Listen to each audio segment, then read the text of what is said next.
Hello, everybody, and welcome back to Hot Takes League of Legends Edition.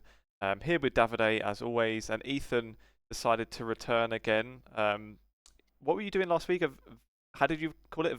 Vacation or something? Where were you? Yes, we say vacances in Vacances. What French. does that mean? Um, it means holiday, and it means when you just go to a beach and just enjoy the sun, enjoy the sand, and just rest for a week. It's how I call it. Could not imagine it. And yeah, it was very appreciable. Not gonna lie, I really enjoyed it. The only issue is since I got back from the airplane, I have my back is completely stiff. I don't know why. And I feel like it's not normal to have your back stiff at 25 years old, so I maybe need to do something about it. But So you, How long was the flight? 9 hours, I think. Okay, fair. so you obviously you downloaded last week's episode, watched it on the plane. Of course I did. Actually, Yeah, I bet. what were you talking about? We were saying a lot of horrible things about you, so I was surprised you're in such a Really? good mood already. But anyway. Yeah, as always, when I'm not there, I guess the mouths are dancing. Exactly. Shall we start with the LEC then? Pressure for that yesterday, and well, any preference on where to start, guys? Because there's a few avenues. I guess the obvious one, maybe from over the weekend, well, from last week, and just the longer narrative of LEC Versus so far that's continued to evolve, was that Los Ratones were rubbish and we're not going to win a single game. Into okay, they won a game, they're not so terrible. And then this weekend 2-1, and pretty much looking not nailed on for playoffs yet, but looking like maybe the favourite of those few teams going for playoffs.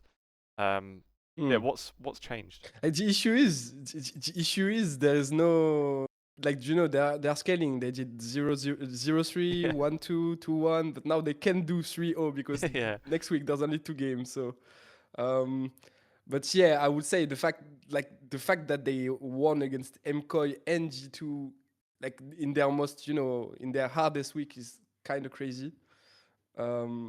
Because obviously when they lost all those games that were much easier, you couldn't expect that, right? And I feel like there has been a bit of disrespect from those teams, honestly, because when I look at NAVI, for example, the way they drafted against them is like they're banning the Mundo, they are banning the Anivia because they know they want first pick rise.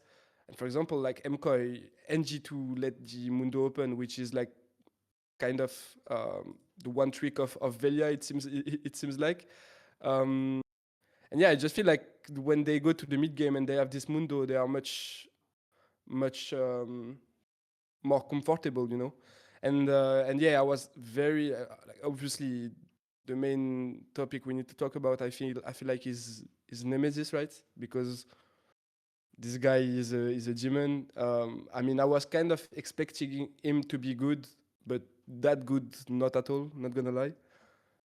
I don't know about you guys, but yeah, I feel like Nemesis is clearly the carry of Los Ratones. And I think like 2 weeks ago we were already talking about it. Like they need to give the keys to Nemesis, right? And I feel like they did it this week, especially the Anivia into Rise. I feel like it's the best Anivia I saw in any major region. I'm not gonna lie, so far, because Anivia is obviously a big counter pick to Rise, as everyone is saying. In lane, it's kind of even, but it's when it comes to the later stages of the game that Anivia really can counter Rise in a good way. And I feel like he just did great on that Anivia. And yeah, then the day after, Navi is banning Gianivia to first pick rise, So it's just a matter of adapting to their way of playing, because they have a very specific way of playing with this Mundo, with Nemesis on a good laner that can, be enabled in the later stages. And yeah, Navi just adapted well and they kind of stomped them. I feel like if the team next week adapt well as well, they have a big chance, not gonna lie. So yeah, it's just a matter of respecting them. And if they, on their side, can come next week with some new strategies and stuff, because now they have a week to prepare again, I feel like, yeah, they could for sure qualify now.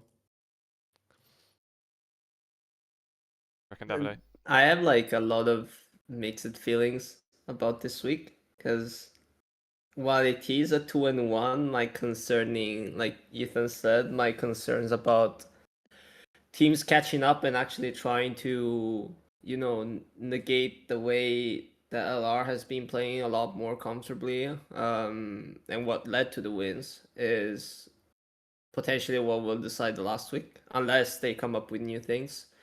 Um, my biggest issue that's actually on, I mean, aside from Baus, who yesterday had a very rough series on Kisante, I just think that Valia is the one that's been giving me my doubts the most right now in terms of the way he's playing. There are like many occasions where it's just like he's forcing things.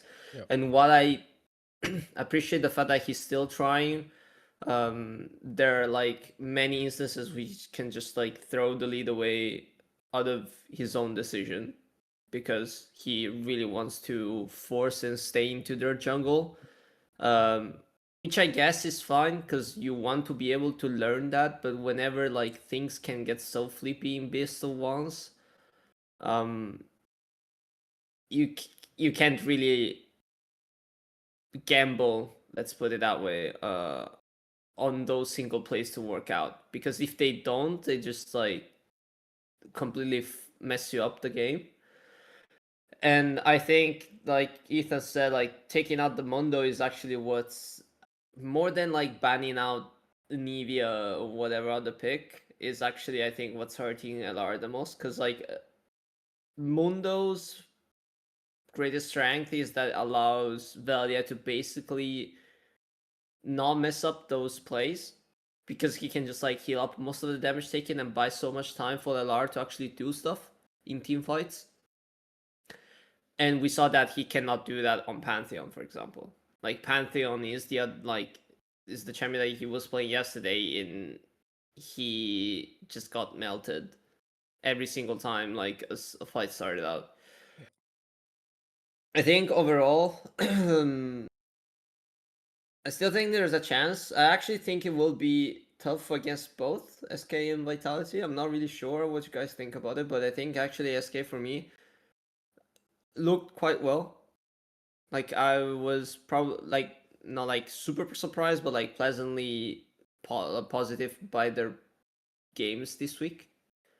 Even though they come with 2 losses, but I still think that they showed up. They're like steadily improving bit by bit, and like LR, they're kind of the team that is willing to bring out those non-conventional picks in the meta right now. So that will be very volatile, I think, because it will be a lot will come down to the draft and whoever is, trying to find like their own new comfort zone based on what happened this week. And Vitality actually was great to me, even in the series against G2. Yes, they had like a couple of misplays, but like the way they, I think it was like, yeah, the way they came back from that series alone, and like Kazi was actually kind of smurfing that series, I must say. Like there were a couple of instances where he could have like made the super play that could have like flipped into Vitality's favor. It didn't really work out, but then I think that it's still like a positive week for them, considering they beat KC and they beat It GX. is. Which are two of the stronger teams in the LEC right now. I think we're like commonly known and considered right now as strong teams. Yeah. And coming back on LR, I would say the issue with Velia is that, Mundo is a very easy champion to play in the mid game because, as you said, Davide, it's just a kind of a HP bag. that Yeah. you just put in front of your carries and stuff, and he will just do the job by just having his presence, you know, on the space. You know, he will just control some space by his only presence. You know, while I do think, for example, Baus, I want to highlight this player because obviously we've been very critical about his performance, and because of like obvious reason, right? He's a streamer going pro from a day to another, then being thrown in GLEC like that. So obviously it's not an easy path, right? But yet I feel like even though he get moved in the early game by every top laner in the league, his mid game like he completely shifted games in this week. Whether it's the game against MKOI or the game against G2, like he had these moments, you know, and that's really I really wanted to have a big shout out to him because obviously it's not an easy situation for him to be in, especially because he's with very experienced player. He has to, you know, kind of give his all. And from what I heard, he is giving really his all to try and raise his game.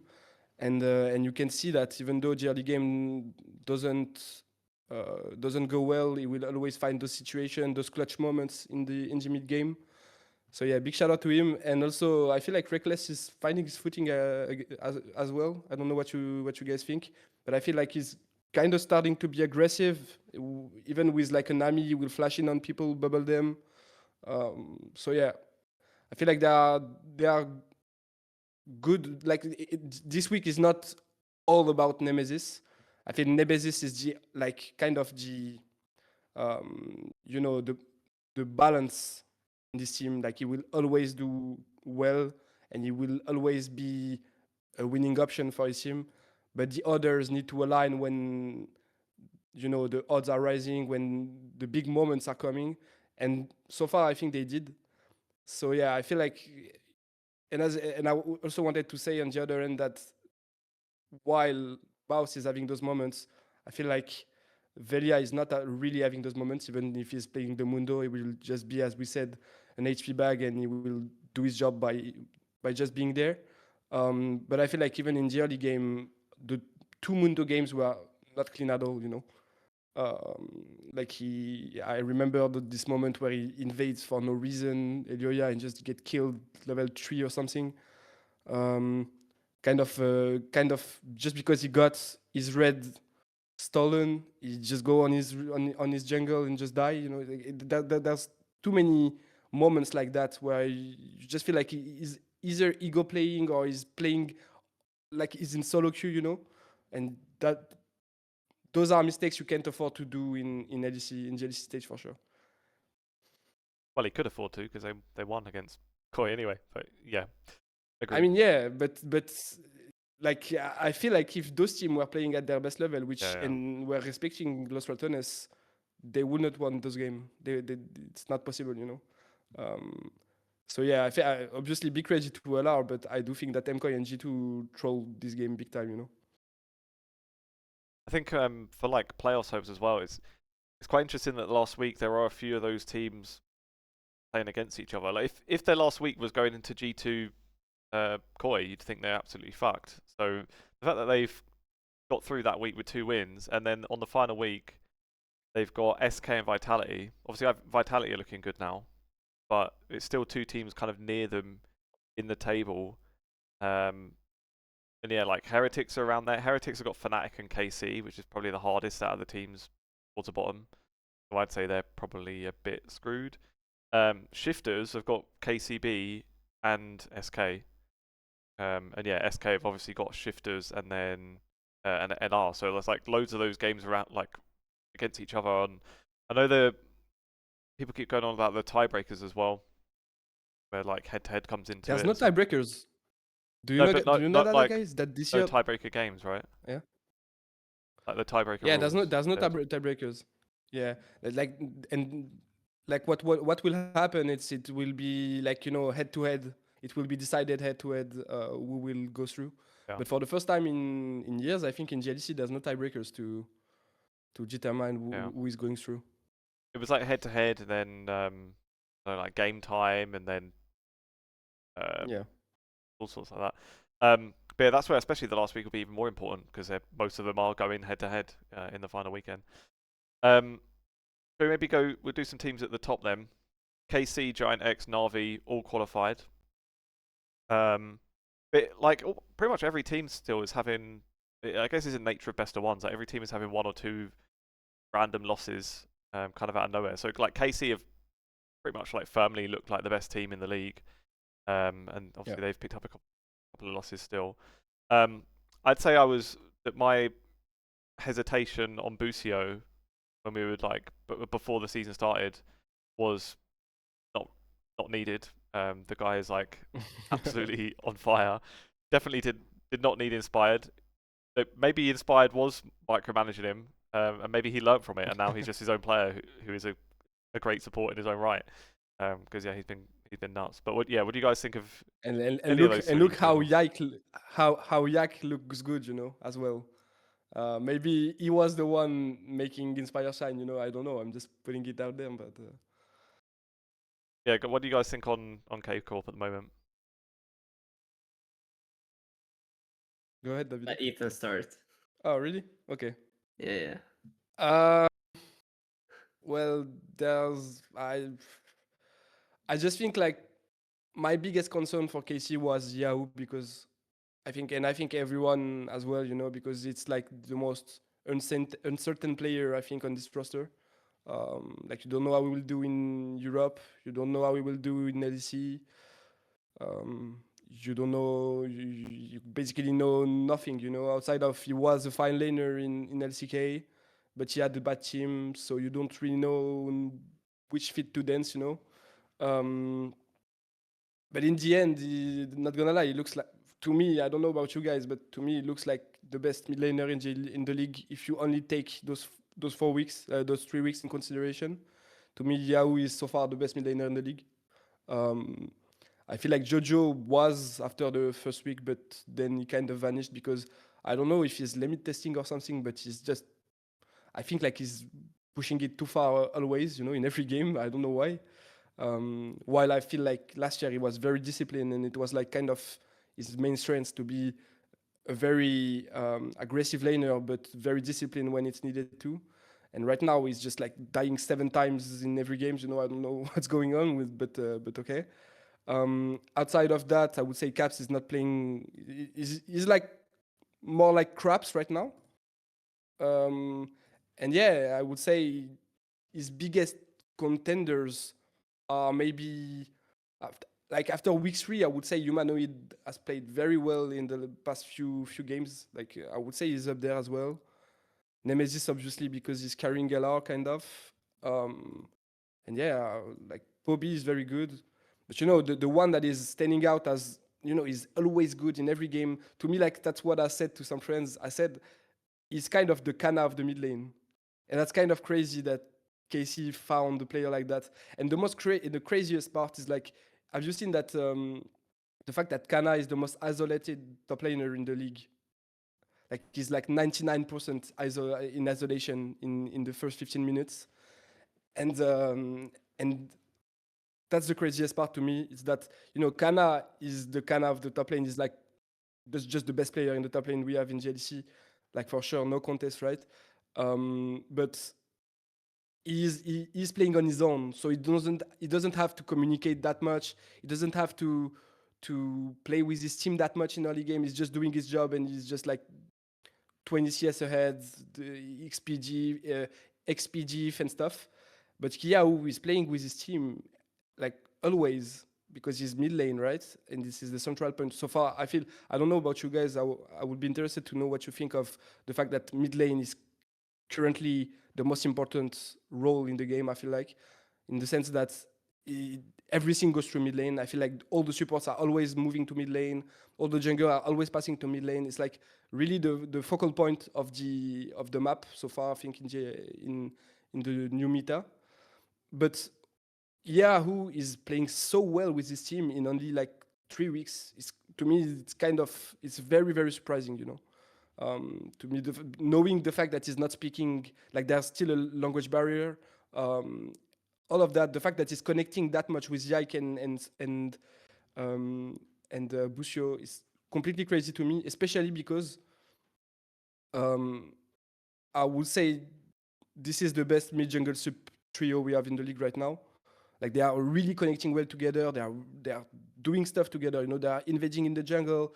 They are pushing leads in mid lane. They are playing on side together. Like they are really like, I feel like the main stress of KC so far is mid jungle sup, you know. And the fact obviously you have Kana on the top lane and Kalis, who are two very solid and reliable players. But for sure, the main strengths of KC are those three. And yeah, kind of crazy that it's going so fast with a player that had to adapt it to the language, to the culture, to the country, to new teammates and stuff. And still in week 3 is already looking like the best mid laner in the league. So yeah, big props to him. And yeah, I feel like KC is just the best team so far. I would say, honestly, guys, if I have to be very honest, and it's not biased or anything here, I would say this is like by far the best team we have so far. Like if and I would expect that G2 raise his game. I would expect that MKOI find their footing and start to be consistent. But if those teams doesn't align in the next 2-3 weeks, this is the team we will send to first end for sure. Like no debate to me, and they will compete. Like I'm pretty sure of it. They will compete. You know, if this team goes to first end, they will compete. I'm down to make a not like hot take, but just like a counter argument. I'm down to trading that for having KC at Worlds this year. Like I don't want them to like repeat a 2025 where they're like shit stomp winter into the rest of the season. I'm sorry about that, but I think based on what I've seen, it's just that the way I think KC plays is very like they still retain whatever strength they have, which honestly is across the board, but they do it with a lot more consistency and composure compared to two other teams. Like, yes, obviously they had off games, but even the off games, it's not like they're lost, you know. No, but it's not especially the game against what was the last game they lost? Yeah, against Vitality. Like honestly, the draft was just unplayable. They have Alistar solo engage against Karma, Jace, Ezreal. They have no way to engage whatsoever. So yeah, it's just the game is just unplayable from the draft to me. And I think Zeph even admitted it on socials. He said one shit draft, 2 good drafts, and only good players. And yeah, that's just the kind of the summary of the week. Yeah, I think that happens in best of ones. It's fine. Like I for example, even MKOI, I'm still quite positive on them, just to make a counter example, even though they look super shaky this week. Just because I think it's mainly down to like players form, or not it's not like them, they're not figuring out what works or what doesn't work. It's just that the players are having an off moment, and that can happen. Just like even G2 to a certain extent, I think has off moments. But yeah, I think like KC, the one thing for me for KC is that they look so dominant when they're actually in their peak form, or like not like peak form as in like peak, but just like when they're like all clicking together. And I don't think that any other team can match it right now. Genuinely think. Like yesterday, literally completely stomped Shifters. And yes, okay, like Shifters not like that strong of a team, but it's just like, oh, they take a little bit of a lead and it's like taking over the rest of the map. They can't. It's like there's no way for Shifters to actually come back. For example, like G2, yes, they had the lead, but then they kind of threw it off with a couple of misplays, and then they brought it back through, I guess, just sheer experience and just like that. How do you say, that feeling for engages and finding the opportunity to actually make the plays. KC for me, it's like, oh, we just take the lead and you can't do much about it. So, and I think that's actually harder to pull off consistently. Because you always have to be on tempo. Yike was saying that, it's the main thing about junglers right now. And yeah, I guess like having super solid solo laners like Ethan was saying, you have Kana and Yahoo in top and mid, plus Kalis, obviously.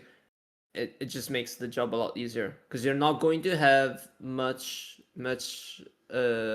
variance when it comes to laning phase. Yeah. Like when it comes to like, oh, you somehow get punished on a gank, or you fuck up one trade and then the lane is gone. Like the lane is very messed up. That usually doesn't happen with KC. Yeah. And then And they also just because they are like, very disciplined. They are very Yeah. disciplined and aware of the map. Yeah. yeah, and I guess that has something to do with Yike's playstyle, but just also like Kanas and Yahoo's, which is very based on like not like the Korean mentality, but just like you try to play optimally to the point where you're just like lowering so much all the risk, but you're getting all the upside from playing that way. And I guess kind of that's also how Yike likes to play in the jungle. And also Kalista to a certain extent. And I guess you kind of leave that variance to Busio, where he's usually the one that is willing to make those plays. To me, or like at least that was kind of his role on FlyQuest when he was playing, like when the team shown the most last year. Yeah, he's the playmaker. With Inspired. So I'm honestly like quite impressed with the way they put it all together. Considering it's only 3 weeks, I would have to see how that transitions into best of series. I don't think there will be much of a difference. I just want to see whether they can keep that composure and consistency whenever like drafts start to get pinched. Yeah, same. Because I feel like that's the only question mark I have right now, because we haven't really seen much outside of like the common picks right now, which is at this point, like, you know, I don't know, like the rise in the mid lane, Yunara. Like for example, Yak plays some Jace. He was super successful, but he has been mainly playing like AD bruiser junglers as well, if I'm not mistaken.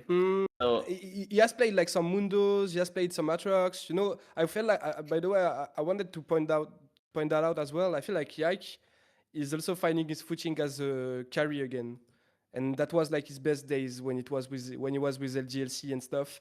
I would say Yike has always been a carry, right? G2 kind of. no, I definitely agree. Which is what I'm trying to say. Like, he pulled out the Jace yesterday. I still consider like Mundo and Aatrox mainly utility. Like obviously Aatrox is a little bit more damage oriented, but just the fact that they're willing to pull out the Jace and like completely like destroy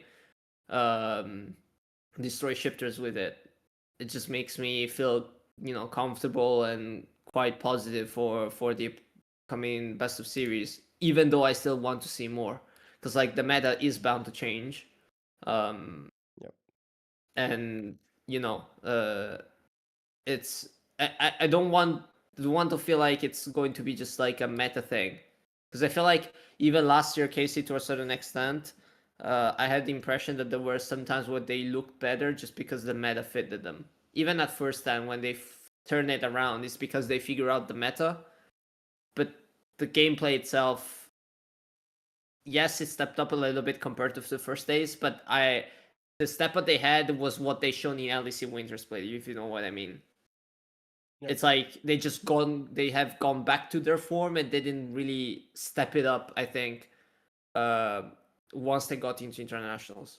Yeah, and especially when they come back, they try to diversify their playstyle and stuff, but it didn't work. So yeah, exactly. Yeah, that's my issue. Like, if KC pulls this one off, like I'm down to like riding them now at Worlds, you know, because I think that's the hardest part to actually navigate through. Every time there's like a new season, you need to like have a good read on the meta, but it's not like about champions itself.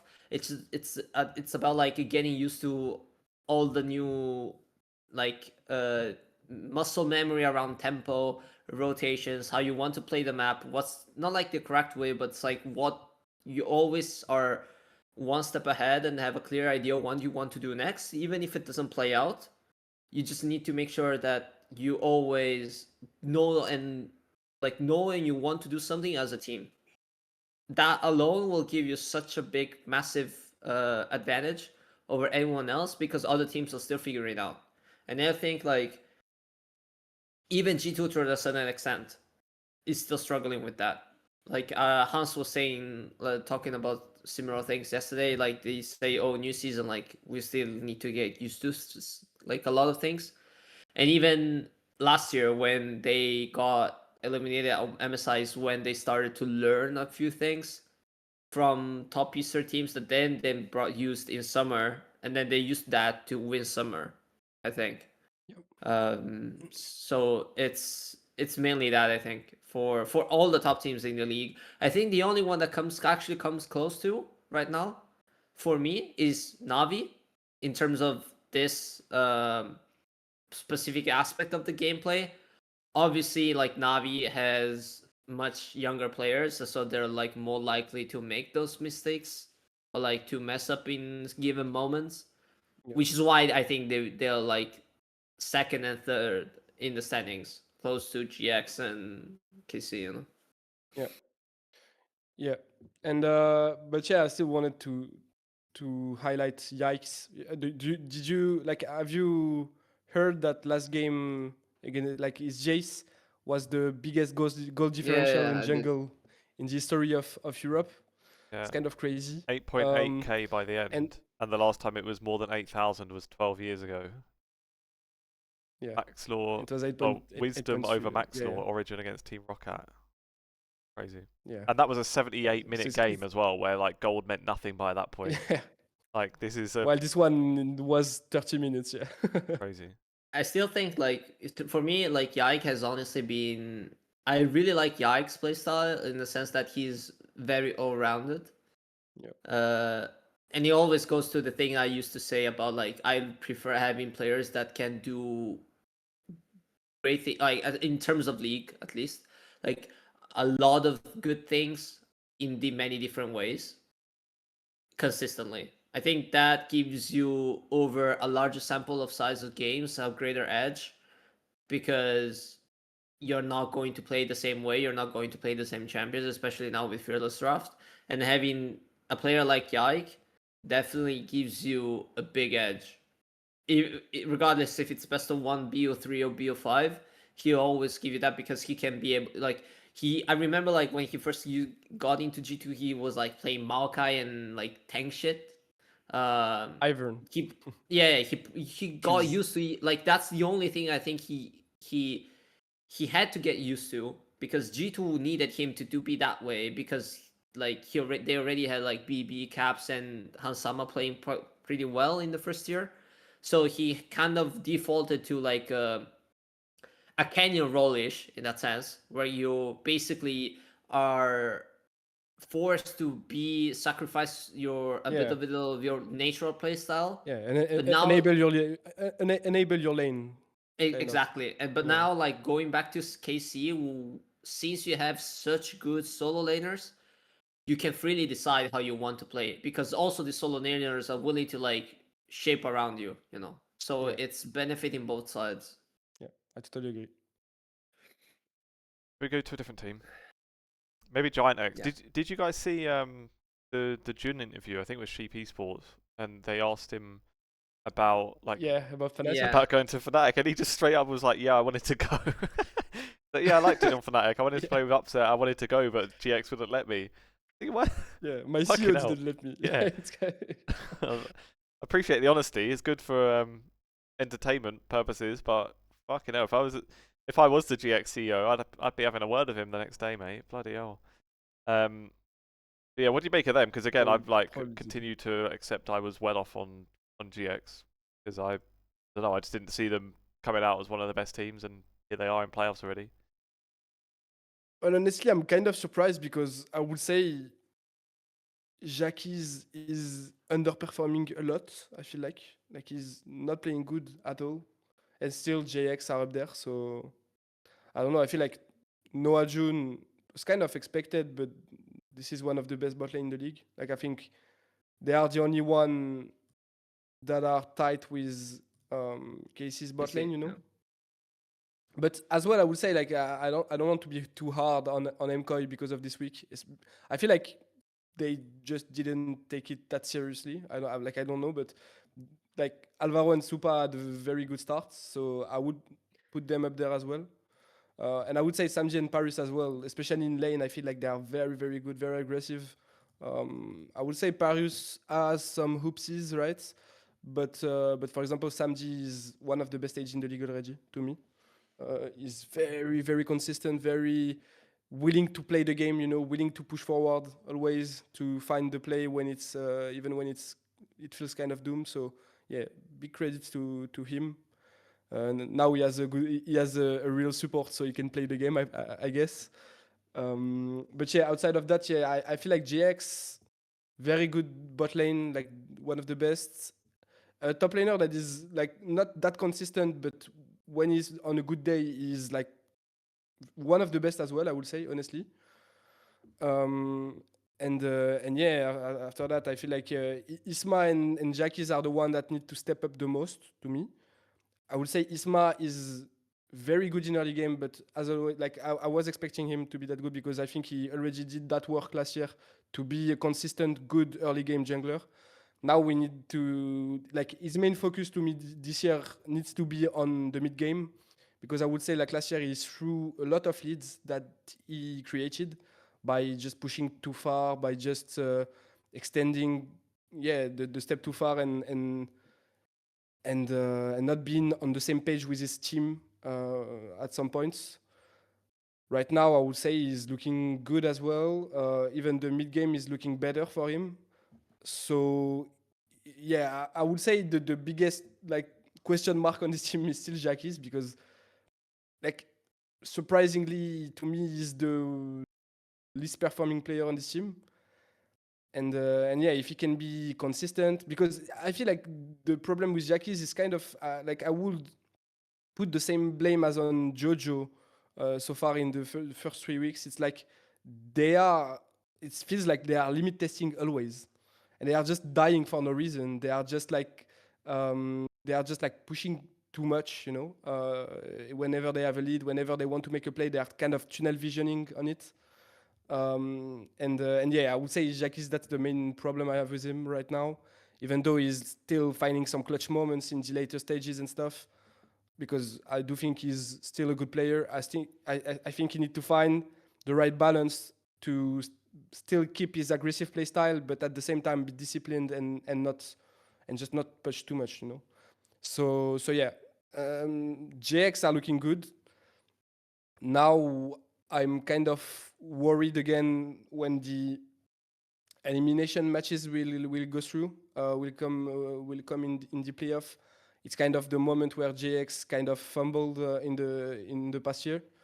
So yeah, just worried a bit. But I think if they do well in the playoff phase in this splits, it's a very good sign for the next two ones coming. I think for Jackie's especially, it's like this is the year he kind of needs to start showing more of the potential that everyone thought he had. Because like when he came in like totally. 2 years ago, there was a lot of hype around him. He looked pretty good, and then last year it was a bit flat. Like maybe not terrible, but certainly we're not thinking he was progressing as you'd expect. And then coming into this year, I mean, like the thing is when he joined, like when it was XL, I've just double checked it. Like he joined on a contract already until the end of this year, which might say why there was never even probably a thought to replace him. Not saying he necessarily deserved it already. But yeah, for this year when his contract is up and hadn't progressed as you'd have hoped, then sure it's like an important year for him, I think. Yeah, it's kind of now or never. Yeah. Which team next? Davide's pick. I wanted. Oh, sorry. No, I want to get Davide started on Vitality. Actually, I want to hear your thoughts on Vitality, guys. I'm like, there's like a lot to say about. I'm very confused about it right now about Vitality because I feel like, okay, let's put it out there. If there are like 3 top laners that to me are standing out right now, it's Naknako, Kana, and obviously Lot. Actually, no, not Lot. Wunder. Yeah, I wouldn't say. Actually, I would Really? say Wunder. I Okay. actually would say Wunder over Lot. I can see. And I can see it. And I Not, mainly not view Rooster. that. Not Rooster. I think Rooster is a little bit below them. Like I actually think on an only strictly on an individual level, I think Wunder has been one of the best top laners in the league right now. And like you look at the stats, all positive across the board. This guy is literally like one. Like even yesterday in the series, like he was saving lost team fights off alone with just like a couple of Rise plays. He's just been playing like the most random stuff ever. Like he's so used to like playing non-traditional stuff, and it's actually working out for him. Yeah. But I think for me, like Vitality is just pure chaos. Like you never know what's going to happen next. They can literally turn up one day, feel like Faker, completely shit stomp and smurf on someone, but then the second day you will wake up and you will say, "Oh, it's back to Vitality again," and I just can't wrap my hand around it because it's been like even yesterday. I think was it yesterday when Linka stole the Baron Yeah, I think with it was against G2, no? with G2, right? Yeah, like Or, or those are maybe like against JX, actually. Maybe it was against yeah, JX because he played 2 games of Vi, I'm not sure. yeah, but like just the fact that like he can pull that one off out like in a desperate situation and then turn the game around for their favor, or like Carzzy on like literally not like stomping but like winning against Sansama in the bot lane, and then I think the only consistent party is like Nako, which I guess is why I appreciate him so much. And it's good to see that like new right like Naknako how can I put it? It's like I'm seeing kind of in Village what I saw in Naknako last year. Like you start out super well, but then we will have to see whether Village can keep on doing that for the The rest long of the run, year. yeah. I think he will do fair, honestly. I think this guy, like, really on a side note, is like genuinely cracked.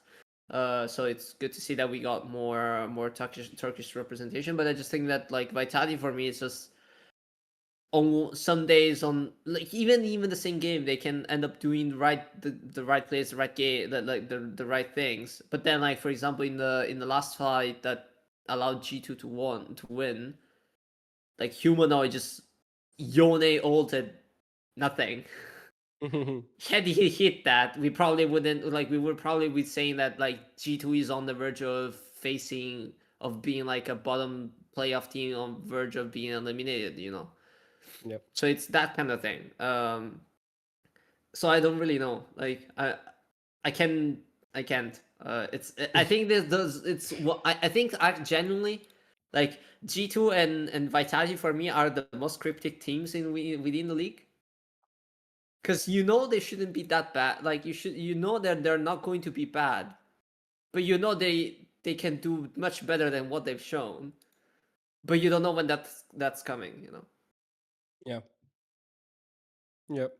Yeah, I would say like to me the most cryptic team in this split is Team Heretics. I don't know what you guys think about that, but I feel like this team I don't know where to put them honestly. Like it's like they are completely trash, and the day like yeah, Ice is getting stomped, and the day after he puts on double pentakill in the game. Yeah, I just don't know what to think about them honestly. I feel I like think Serene one day is very good, one day is kind of whatever. Yeah, I don't know. Same for Stand. I feel like Team Heretics is being very not like helped out, but just aided by the meta. It's kind of bad to put it that way because it feels like oh they're like getting like an extra advantage from it. But I just think that like the way Heretics uh, focuses is on Ice. So if he shows up, like TH actually has a chance because he's like the way Ice is able to like play around team fights. I think is very impressive most of the time.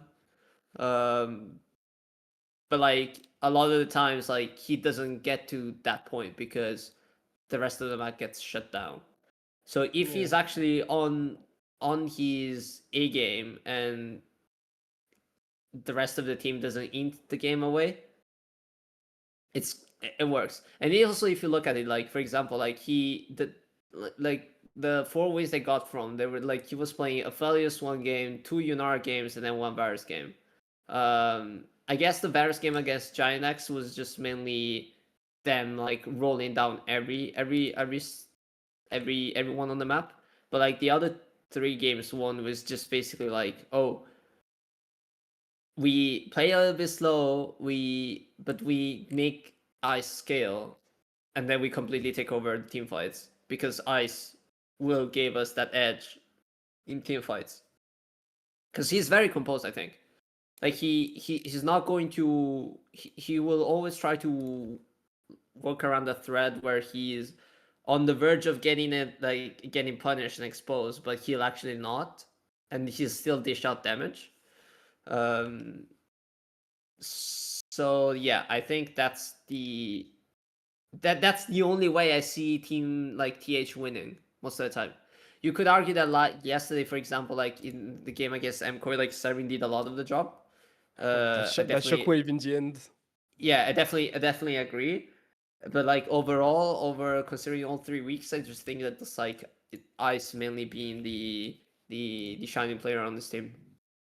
Yeah. I'm also like trying to look at the stats because like I'm very interested to see what his damage share is. It's actually one of the lowest. I'm actually quite Ice. surprised. Yeah, Yeah. he's I'm like not that 27. surprised honestly. Because I would say also Shio is playing a lot of carries and stuff. So Yeah. Like, I mean, it's fair. Like, you're looking at Kalist. Kalist is like the lowest with 25%, but you're not going to say he's bad, you know. yeah. But yeah, I think But for just Kalist, I would say it's also a matter of the job he has to do. You know, there's so much player that can take that yeah, role of definitely, making damage in definitely, the game in the definitely. team. I mean, and also considering Ice is the only like is the player with the most amount of pandas. It's kind of like insane Yeah. to think about it. Yeah. And yeah, I would say like I'm not sure we talked about Navi specifically, but I think it's a team worthy of talking about, right?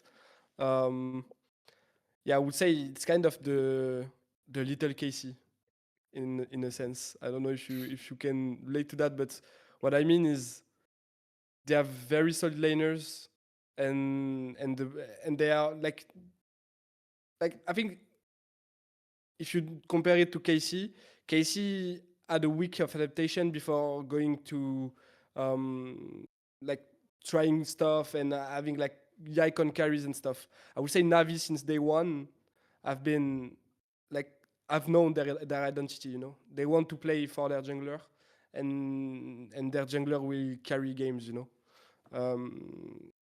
and yeah, honestly, when I say it's kind of the little cases because I feel like all their laners are super good, and that's what is enabling their jungler to just play the game as he wants and as he and just push forward, you know, and push his leads and stuff, and just playing carries as well because if you don't have good laners, you can't play carries in the jungle, and yeah, like honestly, what I'm very surprised in is like the bot lane. I would say in 2v2 they are maybe the best in the league right now. And it's kind of surprising because I knew when Samji now was a good laner, but for example Paris since last year was very tough for him. I wouldn't expect him to look that good in this year with Navi in the first 3 weeks, you know, because I would expect him to ramp up, but not that fast. Um, and yeah, the fact that they are playing that well, the 2v2 is kind of surprising. But yeah, outside of that, Mainter is still a very strong laner, especially on his comfort picks. Then Poby is a good laner as well, but it was like his main strength as well in Fnatic, so I'm not surprised at all. And yeah, I feel like whenever they play a comp that they're all comfortable with Relec on a carry or at least on a player that can on a champion that can make plays on his own and just be the playmaker of the team. I would say they are on comfort zone and they can win any games, you know. And that's a good sign for the league that a new team is coming in with such ambitions, with with players that are not afraid, even though they're rookies, to like show up against the big teams. Um, and yeah, just very glad that this team is coming together, especially so fast, because I think they have a very high ceiling. Um, and yeah, I think it will be the team to watch out for when MKOI and G2 will ramp up and just kind of come back to the top three. I think this team will be the one that can create chaos in the top three and maybe take a spot. I think Poby as well, especially, is worth like a specific praise, given like when he came to the LEC last year with Fnatic, he was the new player. You had all these veterans around him, and it was like him first time coming to tier 1. Even though, like, obviously, I imagine playing for the T1 Academy probably still has a decent bit of pressure, but it's still coming into like a big team like Fnatic. But he was coming in as the new player with all these veteran players around him to sort of like guide through that, I guess, and especially in a new region as well. But now suddenly he is the one with the most experience. He's the one you'd imagine is like leading the team in that sense. And then I don't know if this is, maybe I just hadn't seen interviews of him before, but I was watching him do his broadcast interview yesterday, and I was like really surprised how good his English is as well, for especially for a Korean player that's only been here a few months. His English was like really good. So I would assume that he's like doing a lot of the leadership stuff in that sense as well. And obviously he's playing thick, which he helps too. So shout out Poby. And yeah, especially in game, like even last year with Fnatic, like I remember watching their voice comms and being like, wow, like this guy is shot calling a lot for a Korean that has been here for a month, you know. And yeah, so I imagine as well that with NAVI is probably shot calling a lot as well. With actually they put out the voice comm, so we should watch it to know. But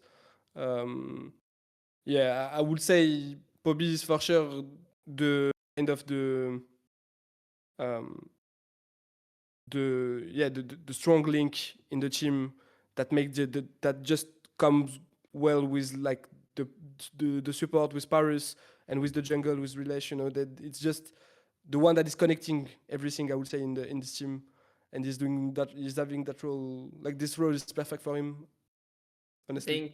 I think like the one thing that surprised me the most, but I guess like Navi is capitalizing on right now is just like Poby is quite good on macro, and just like he might not be like in terms of individual laning phase the best. He never was the best, honestly. I think in that regard, but I think he probably from his past experience by playing the SKCL and then a little bit in the LCK,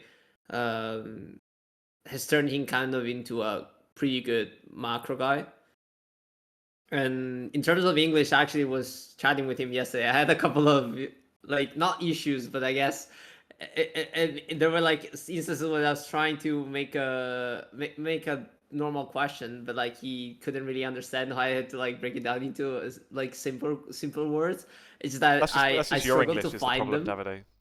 Yeah, that's my issue. You know, like I actually couldn't like come up with other ways to make the question easier. So that's something I would have to remind myself for You need next to time. speak the broken English.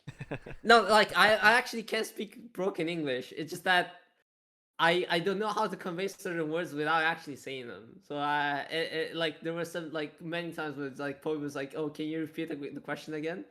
And he was doing super nicely, and I felt bad because I was like, I don't want to make you feel like uncomfortable by asking those questions. But yeah, I think he's definitely like it's clear that Navi's shining points are mid and jungle for me. But And just the fact I would that say honestly AGC as well. Maybe to me is maybe the best player in the team so far, honestly. okay, fair. I think it's probably just me having a bias toward jungle because I love Village, but Yeah. I'm actually just super like pleasantly surprised that this team is already up this level, at such an early point in this in the year, because like while I knew that there was potential, which is why I think at the start of the season I think I was the one that rated them the highest. Uh, like it turned out to Let me check that. actually what Let me check that. I think I put them 6, and actually I was the only one who put Nemesis 6. Yeah, And that's now true. You like put them I'm 6 and actually I'm I actually put them getting 7.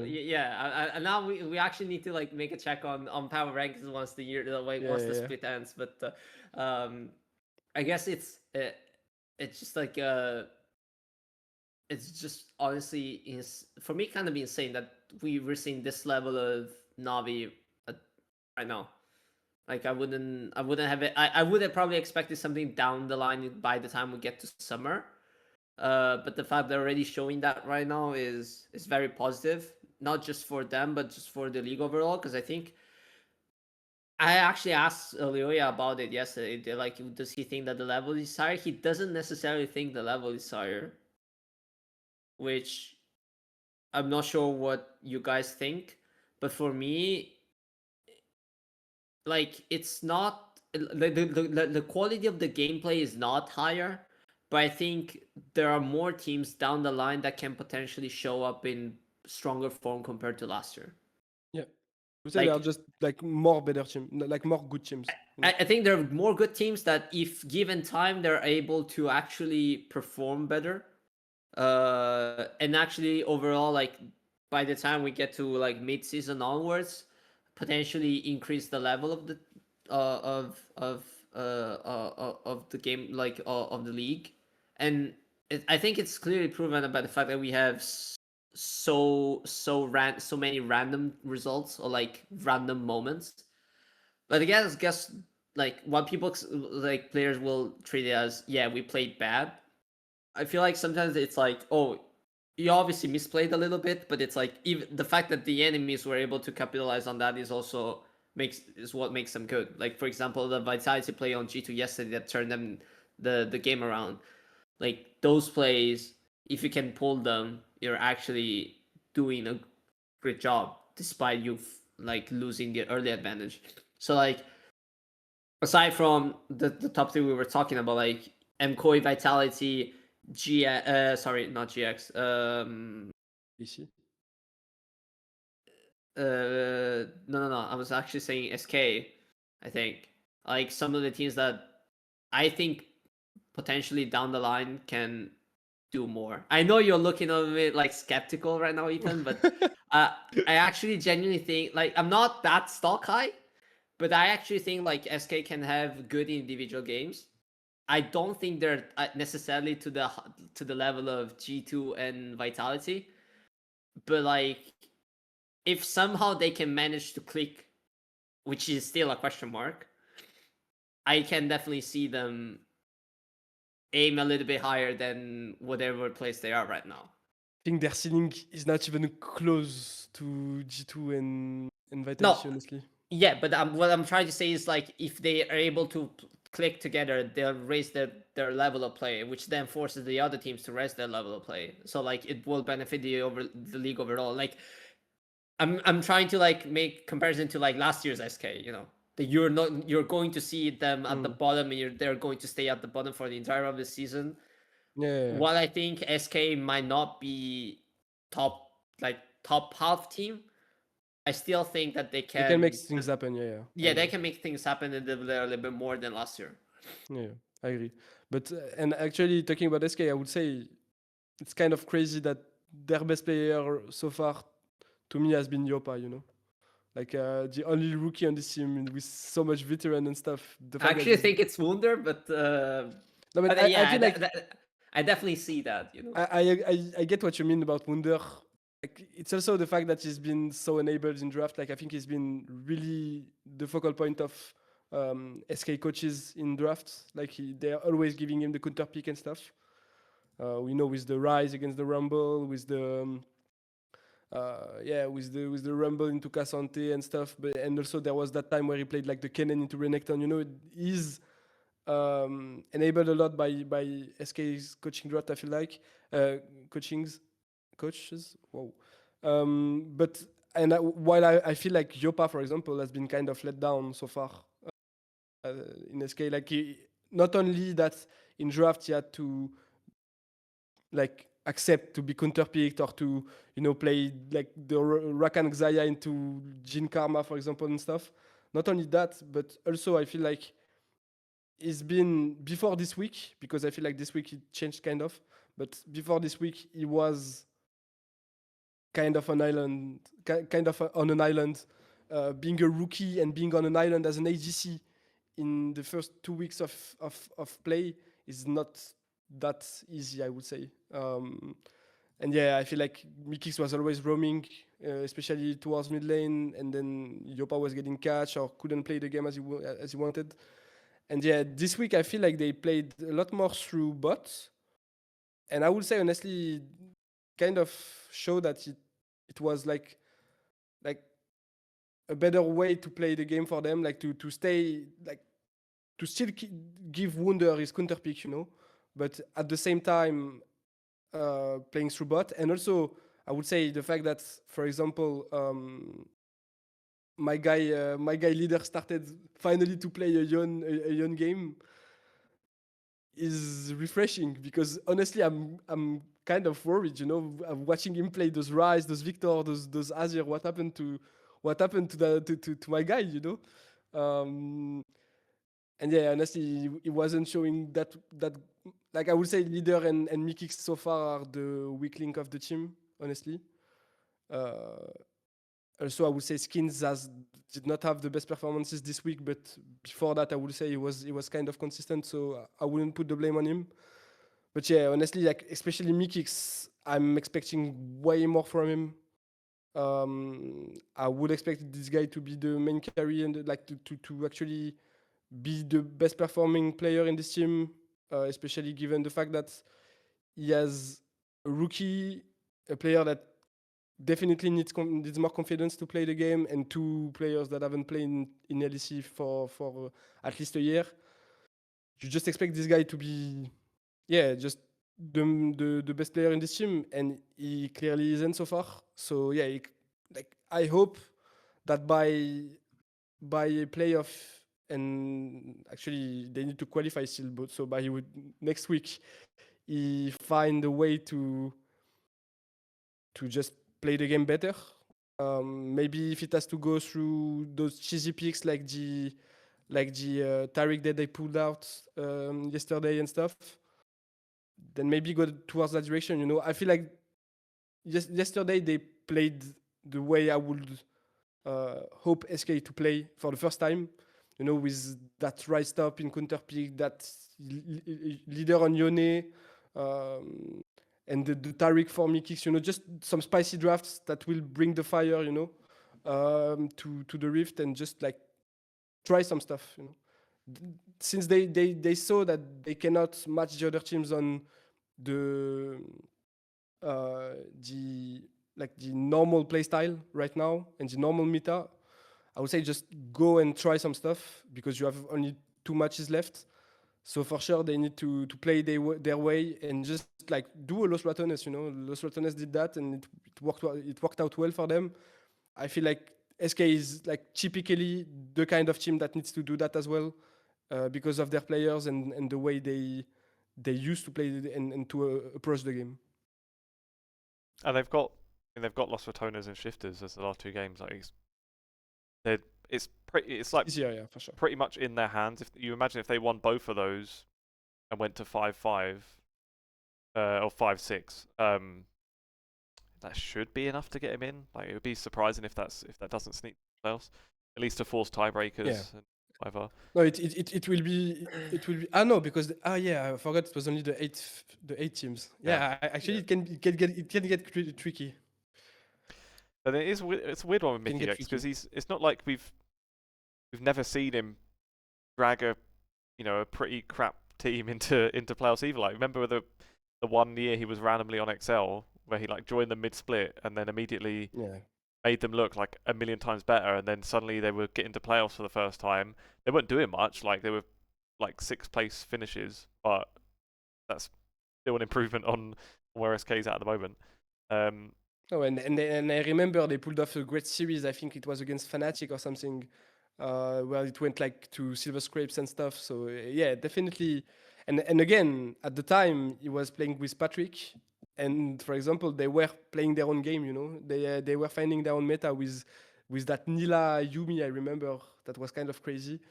So yeah, if they can, pull that kind of stuff as they did yesterday with the Yunara Tariq and stuff, like just try, because if you have those in hand and you don't choose those cards in the last 2 games you have, then you might regret it, to play try to play the meta games with other teams where you're not supposed to. So yeah.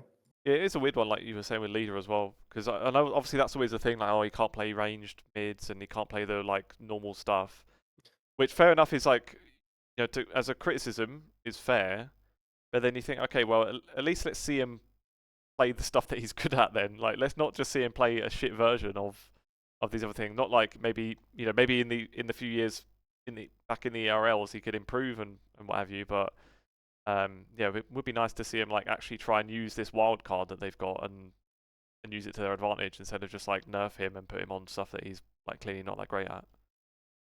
Doesn't seem to help. Yeah, and also I've just seen like that GIANTX Sports interview where Mickey said, yeah, if leader played the range champions as well as he played the melee champions, he will be the best mid laner in the league.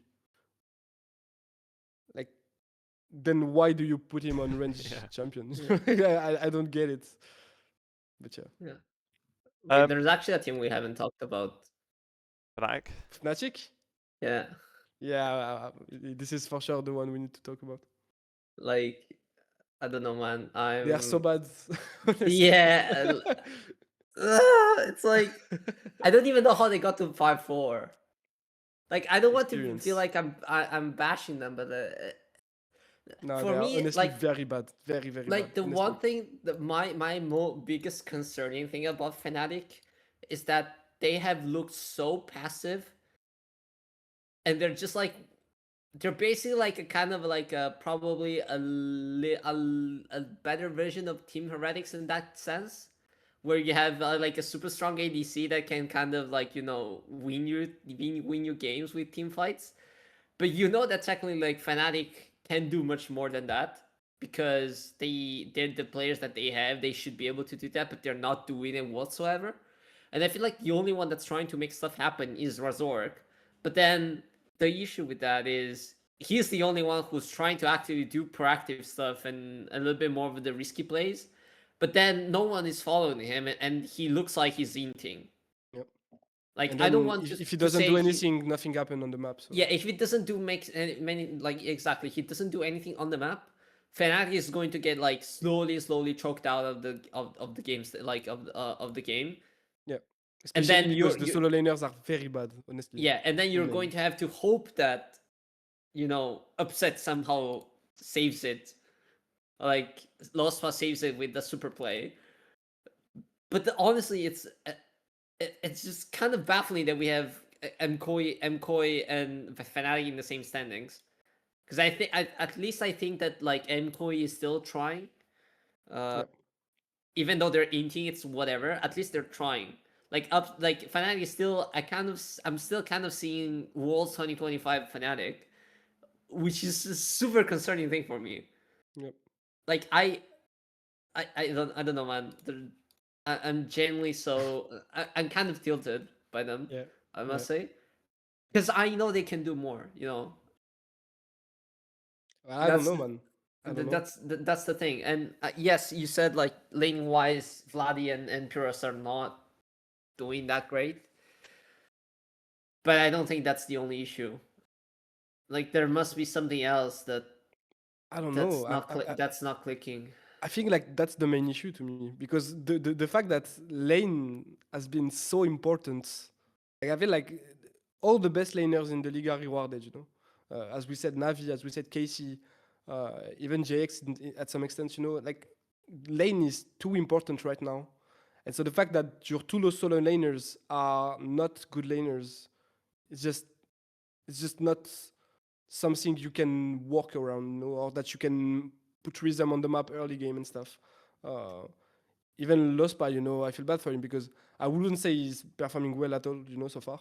I think even in bot lane, they are kind of always getting pushed, Fnatic, which is not a good sign, especially because last year it was kind of the opposite. And actually, all Fnatic was kind of the opposite last year. Like they were like the best teams in early game and then having some harder time in the later stages. And so far this year, it's been just the complete opposite, you know. Just and as I said, I feel bad for Lospa because it's very hard as well to put rhythm on the map as a support. So especially with how much roam is needed for support so far towards mid lane and stuff. When you're mid laner, and I can tell you for a fact that last year, for example, it played some very bad tricks to KC to have a mid laner that is always getting pushed and stuff, and always losing lane. So yeah, I would say the main issue right now is the fact that they don't have, and I think it's quite obvious, right? But they don't have a good early game, and they just find a way out of the games sometimes in the later stages, like in the mid game, because they have experienced player and players that are still talented. And so when the clutch situations happen, they just make it work, you know. But it will definitely not be enough in series in BO3, BO5, because you can win one game like with that playstyle, but you won't win a full series for sure against the good teams. So yeah, clearly they are looking very, and as Davide said, it's not normal that they are on the same standing than MKOI. I would say they are probably tryharding way more than MKOI. Because I remember talking to, like, for example, Melzet before the start of the season, and he told me, yeah, we're not gonna take that split, like, not gonna take that split seriously, but we don't care about the split basically. While I would say Fnatic, after that first week that looked very rough, for sure they started to find a way out of the situation. So I would guess they are tryharding a lot. And yeah, I don't know what to say. Like, it's likely that this team won't do good things if there's no changes by the end of the year. Honestly, I don't see them like reaching new heights in spring or whatsoever. I feel like there needs to be to have changes somewhere to actually make things happen, because this team is not looking like a team so far, honestly. It's looking like players that just arrive in mid game and just clutch it, you know. But not before that. It's not a team. Yeah, I agree. What did you guys make of the new conversations about Los Ratones carrying the LEC and carrying the viewership? Because I was just I saw this thread on Reddit titled, this is from a day ago, titled "Los Ratones don't need the LEC. The LEC needs Los Ratones." And it was giving me flashbacks of the KC fans, "You don't deserve us" kind of thing. And to be fair, like the poster in this does just talk a lot of like bollocks, basically saying yeah, it's more like it's becoming more clear that Los Ratones joining the LEC would not be a detriment to the other teams. Even trying to say like the value won't be affected if they let Los Ratones in and stuff like this. Because I feel like at this point it's starting to get overblown. Because I was just like, when you actually check the like the peak viewership of or like the peak matches, obviously there's a lot of Los Ratones in there. I would say like I feel like it's getting overblown now how much it's like carrying it. Just because if you look, like I've got the thing open, D2 Los Ratones is the highest peak so far. Fair enough. of the top three, there's no other Los Ratones games in there. Fnatic, KC, SK, KOI, and then you've got a couple of Los Ratones as well. But one of those is with KC. Yeah, I feel like I it's think kind of I saw getting beyond tweets now. coming at some point where it was only Los Ratones in the top 5. Yeah. So I saw that, and that's why But I came yeah, to actually it's changed. check on esports charts. Yeah. And it looks different. I mean, this is from this week, so that's where it's probably changed. I guess I think that was a few days ago I saw that. Wait. I think it's partially right. Like the picture, the way I see it right now, because it's Fnatic, KC, and SKM KOI are on the list just because they were on the same day that G2 played LR. So I would assume that those two matches, now I'm looking at the schedule, were before and right after it. Probably, yeah. Yeah, there were like the two series before it, because LR was the last team on the day. Yeah. So like And also LR, it's KC and MKOI, right?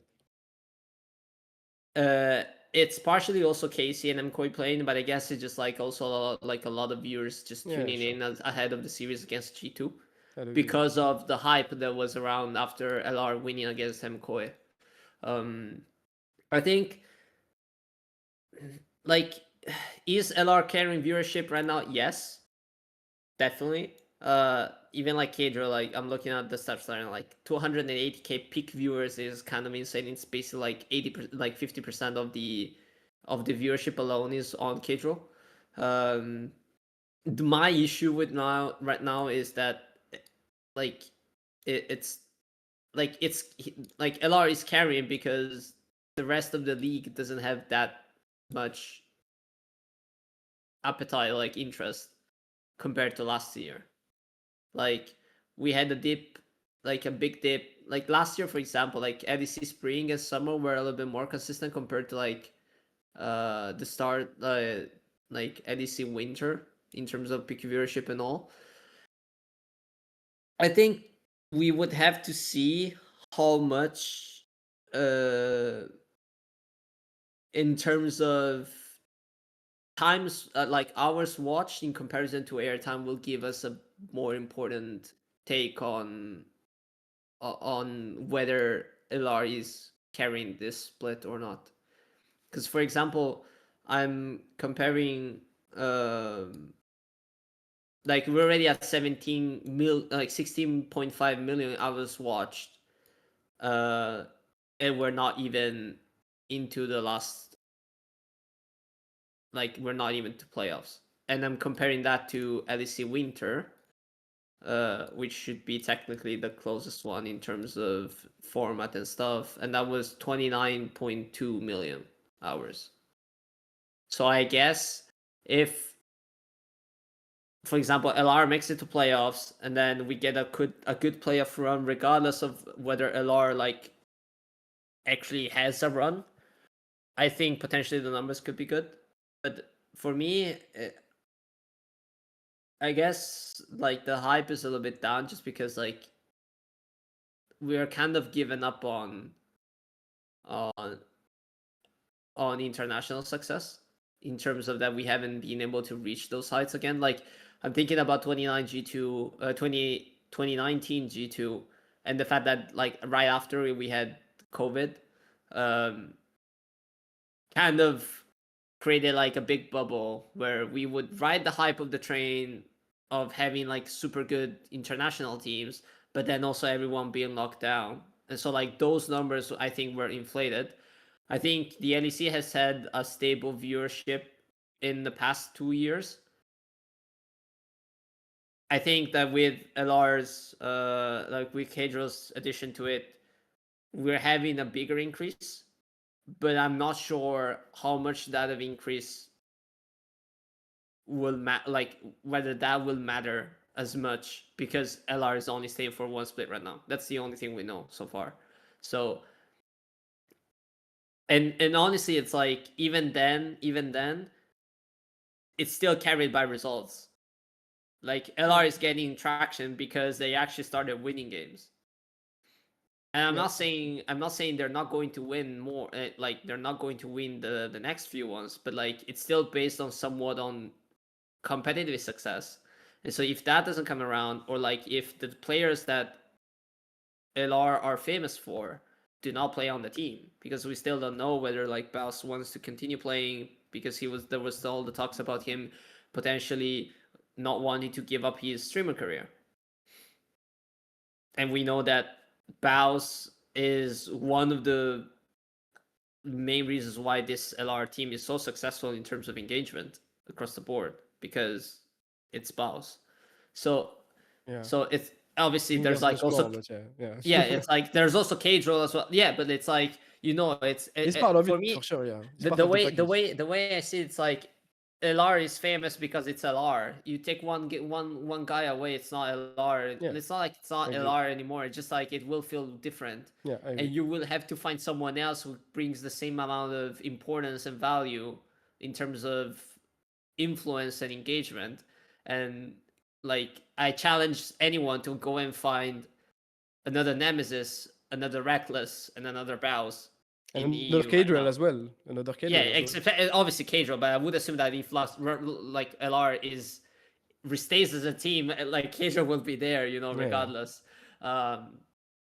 But this is kind of my take. So I still need to wait a little bit more, because we're trying to speculate. I think some people are taking, you know, they're only looking at the small picture, but they're not like looking at the wider picture and how like viewership has evolved over the years in EU. Because it's clear that we've been downsizing, but the fact that there is like a constant viewership, that people are constantly watching content, is a proof that the LEC is interesting to watch. But it's just that the size of those people who are actively watching it is lower compared to the past few years. So we need to ask as to why that's happened. Is it? And Is it actually? I think it's like it's not growing as much as I would have thought. Okay. Like in terms of the way I see it, it's like we had the big spike on the COVID days, like or COVID years, G2 years I was Yeah, talking sure. about. But then it's like it dipped because we started losing results. It stayed somewhat. It's like staying somewhat consistent. It can go up and down, because obviously I think KC to a certain extent definitely helped in like And KC MKOI as and well. MKOI. And even Yeah, KOI, yeah. I think it's like they were the main reasons as to why we have such a consistent viewership base over the past few years, regardless of how results were, Yeah. both domestically and internationally. But then it's not really growing that much. Like even we're staying close to like 500 in terms of peak viewers. Yeah. But I would honestly, need to see I would the be happy if it's stabilized, you know, like that. Like obviously, like you would expect esports, and especially a game as old as League of Legends, to be on the decline, you know, more than stabilizing. So I would say that I would be happy if it's stabilized. The only issue is the how it is stabilizing, because of the fact that LR is coming in, is being accepted to the league without, you know, without any restriction or anything, you know, and it's just like devaluating the slot, the LEC slot of every team. I would say it's the only problem. Like there's right. no issue at all with LR being here. Actually, it's even a good thing that Riot is kind of opening the league. The main issue to me is the way they did it, right? Yeah, definitely. Yeah, I mean, there like that is another discussion, I think. Yeah. But I'm yeah, just I'll like let you. uh, I'm just like talking purely from an entertainment perspective. Like I was looking at the numbers right now, and it's like average viewership is actually dipped a little bit compared to 2025, I think. Like no, sorry. 2024 was higher than 2025 average viewership, and it's close to like 200 plus K on both sides. The season finals in 2024 was close to 300, but I guess it's like it's normal because it's the end of the season. That's when the hype will be the most. I cannot check more numbers because I don't have the provision or on the platform, unfortunately. But Do you know how expensive this is? This is like crazy. yeah, I know, I Like know, I know, I know, it's I like know. more than 1K or something for every league. Yeah, I know, I know. But I guess like it's a Shout out service. esports Like charts.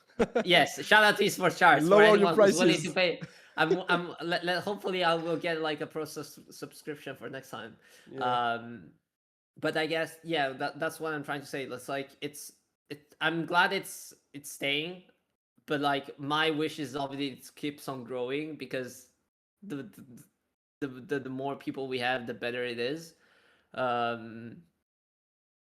But I just want to see. I would wait a little bit more time to get a deeper look because I'm not sure you guys, but I think I've been struggling a lot with watching 6 best of ones in a given day, Well, and especially with like the new meta does not help me because the games are quite long.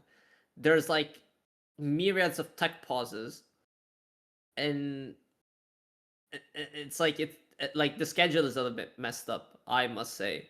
But then I was actually looking like at the playoff schedule. It's not much better because it's you start at 5 p.m. and then you have a BO3. What if you get like 2 full BO3s? You're still going to have 6 games overall, and so there's like a chance we're still going to get like finished like yesterday, like close to 11 p.m. CT time.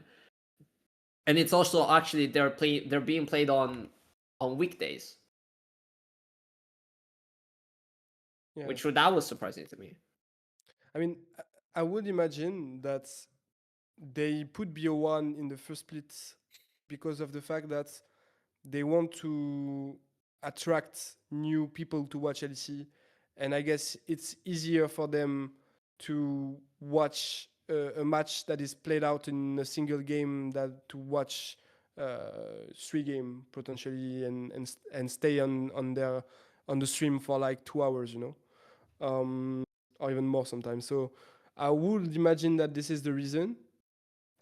And now me as an observer of the scene, and I guess everyone that is looking at this, watching this podcast, because it means that you love GLEC or at least League of Legends and the esports, right?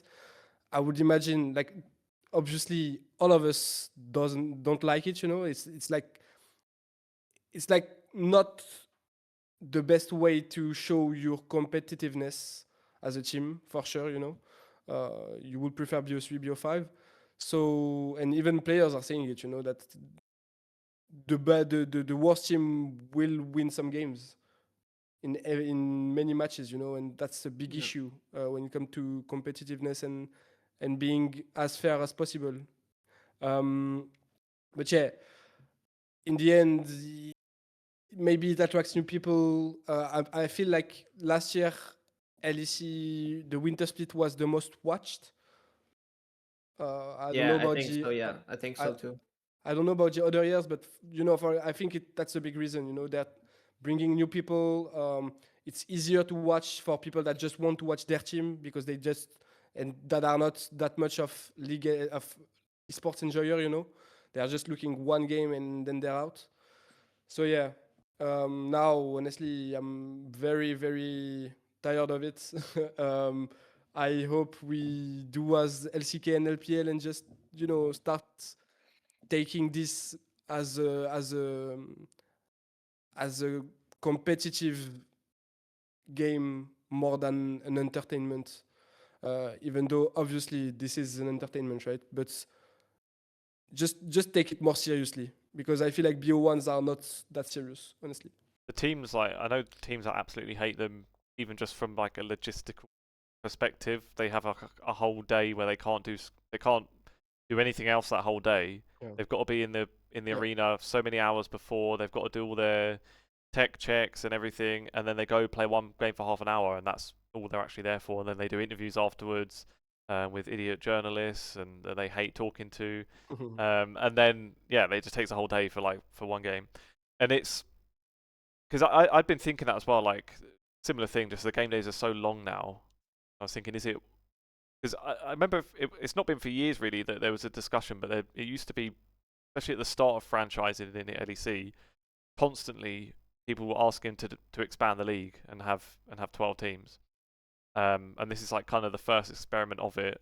I think doing the best of ones for sure is like having them all in one day like that is just Like you just get fatigued by the end of the day. Really, just too many games. Their other option, because And as you said, it's the worst practice. It's the Yeah. worst practice. in Valorant they Yeah. have 12 teams. The issue they'd have doing that in League is just also logistical stuff because they do it out of the same arena, and they just like right now they do Saturday, Sunday, Monday is the 3 days you get for League, and then Tuesday, Wednesday, Thursday, Tuesday, Wednesday, Thursday, Friday is Valorant because they do best of threes. They do 2 best of threes a day, so they've got to have 4 game days. So if you tried to do that at the same time as League, at least in the LEC, you'd have the issue of conflict. You'd have to have one of them elsewhere, or do like an NA thing where they've got some team playing in a back room somewhere, which I And think why not the nuke Berlin the Riot studio Arena? has What do you rooms think? that they could do it, but from what I understand, they don't want to do it. They don't want to have to do that. So yeah, it's a bit of a mess. It does like it is awkward with the best of ones because I think that's been a problem as well. Is this in the last few years, last like 4 or 5 years, it doesn't help that the formats are just like constantly changing. I get like formats used to be shit with like no double elim and just like all best of one regular season, just competitively is rubbish.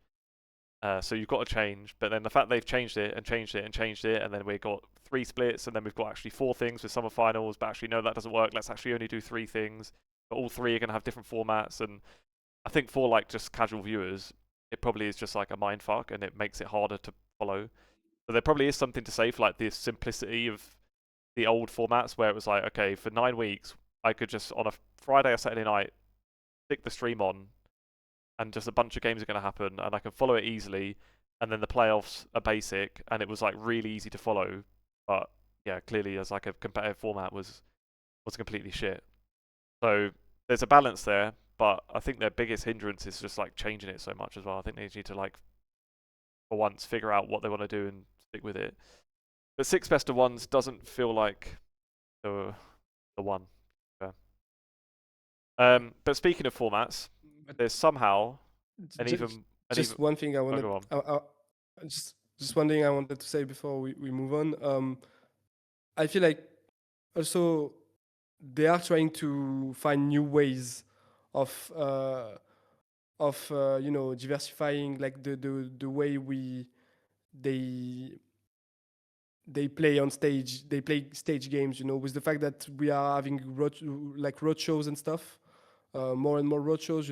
This year we will have even the LEC Versus finals that will be in a big arena and stuff. So yeah, I would say I don't know if you heard that as well, but we all hear that 2027 will be the year of changes for LoL Esports in general. I think maybe we're going to talk about it later or on another show or anything, but just to point out that I would expect that things will move in the upcoming year. And if it stay like that, if it's still like so, volatile in how formats are aligning with how roadshows are announced very late and we don't know where it will be and everything. If it all so blurred, still in 2027, then we're gonna have to start a real conversation about it because it's we want kind of stability in our ecosystem, and right now we don't have it at all. And we also want our region to strive competitively, and right now we don't have it at all as well. So yeah, I just hope that 2027 will really be the year of changes. Also that Riot will use as much as they can the fact that EU is probably one of the biggest fan base in the League of Legends ecosystem. So yeah, I just hope things will move, and especially if I don't know if you were about to talk about that, Lee, but if Los Ratones is to join the league in the next few months or years or whatever, I hope they play around that. I think the And around dream that would hype. be that Riot buys back all the franchise slots, and then from there they can just Yeah. do whatever they can do, like a Valorant type thing where they're like partnered but Oh, not sure. franchised, and that means you can still have promo relegation, and you can have a Los Ratones with no complaints.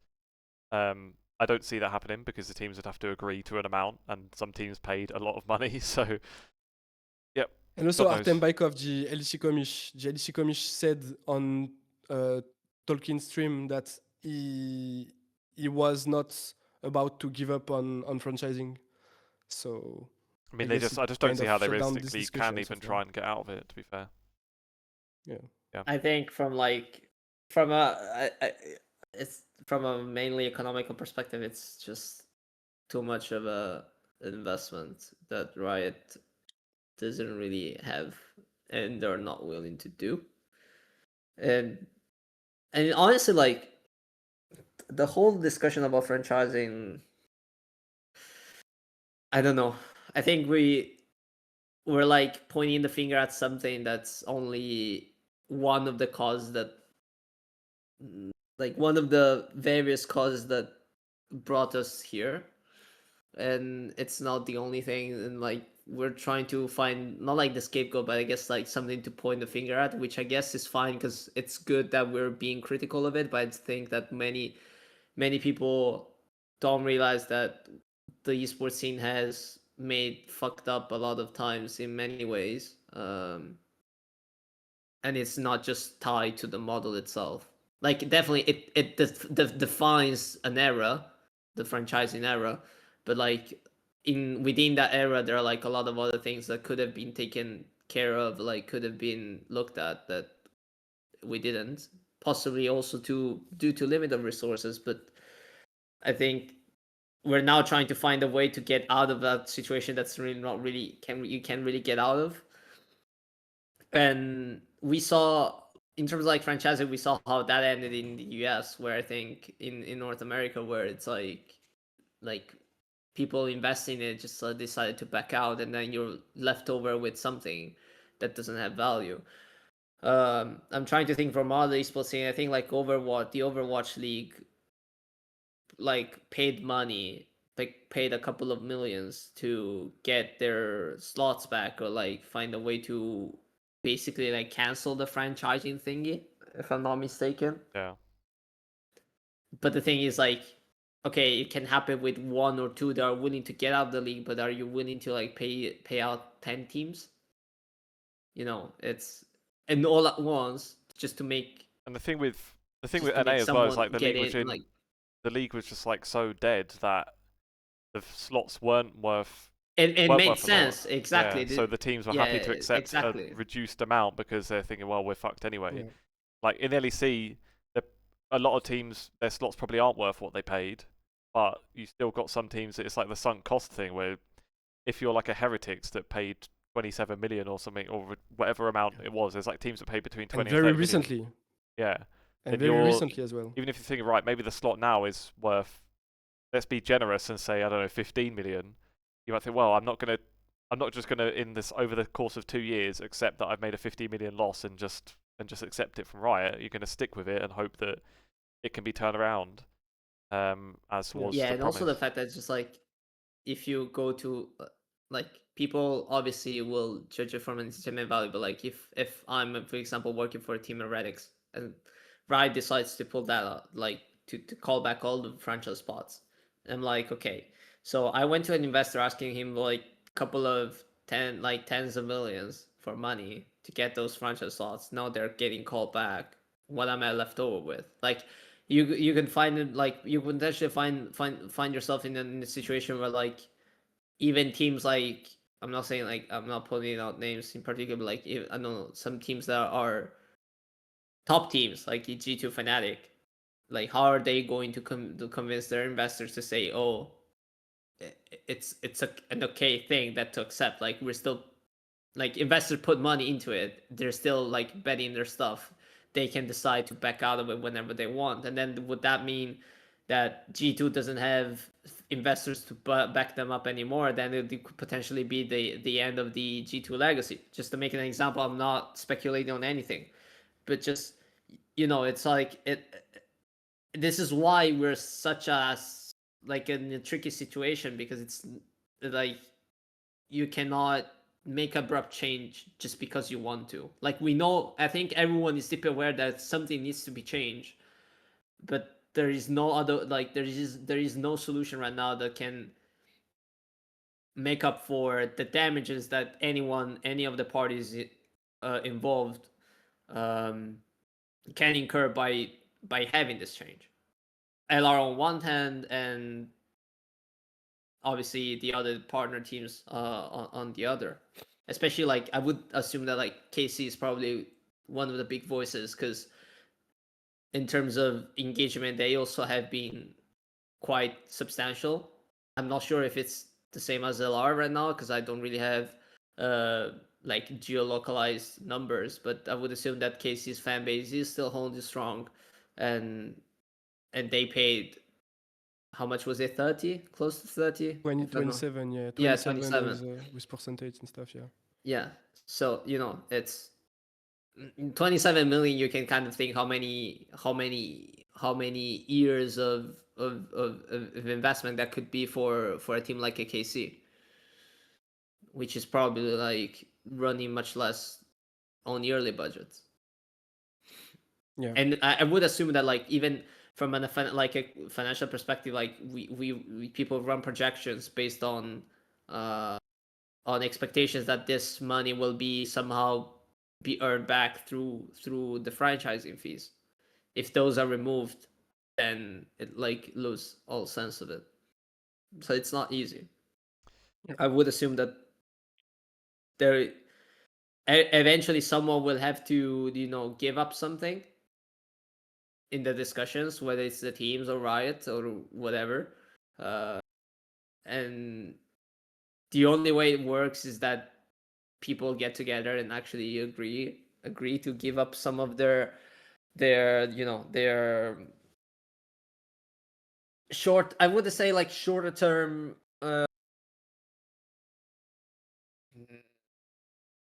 economical advantage for greater good of the industry, hoping that that greater good will then eventually give them a higher return down the line.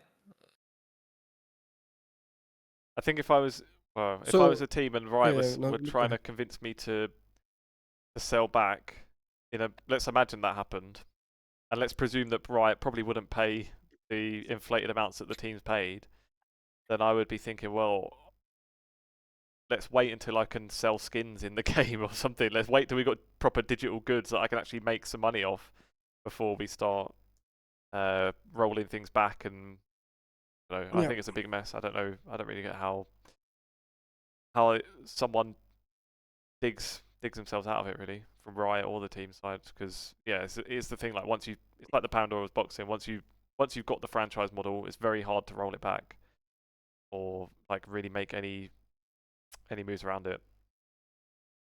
I don't know how much budget Riot is investing into ERLs.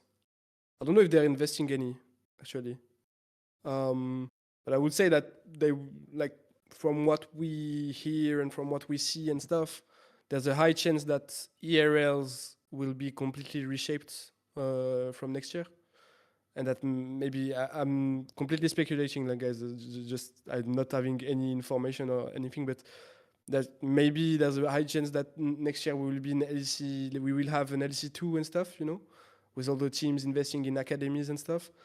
And, I would assume that maybe if it cuts a lot of their budget, which I don't think it does, honestly, maybe it can help, but yeah. Anyway, I'm not sure. I don't think